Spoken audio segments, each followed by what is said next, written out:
तर आज ना आपण उपवासासाठी झणझणीत अशी भगर करणार आहे. तर त्यासाठी ना इथे मी सुरुवातीला भगर जी आहे ती स्वच्छ करून धुवून आणि अशी 15 मिनिटासाठी भिजत ठेवलेली आहे.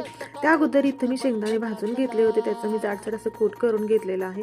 आता आपण एक बटाटा साल काढून घेतलेला आहे, तो बारीक असा चिरून घेतलेला आहे. मिरच्या सुद्धा अशा कट करून घेतलेल्या आहेत.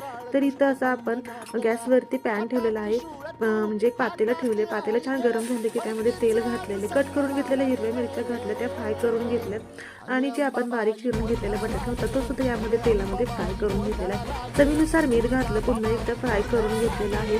आता 1 वाटी भगरसाठी मी ते 2.5 वाटी पाणी घातलेलं आहे आणि जे जाडसर शेंगदाण्याचं कूट करून घेतलं होतं ते सुद्धा यामध्ये घालून घेतलं. छानपैकी उकळी आणून दिली.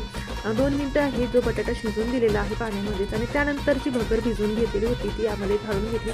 झाकण ठेवून 5 मिनिटांसाठी असं शिजवून घेतलेलं आहे. मधून असं हलवून घेतलं जेणेकरून भगर खाली लागणार नाही. तर इथे आपली झणझणीत अशी भगर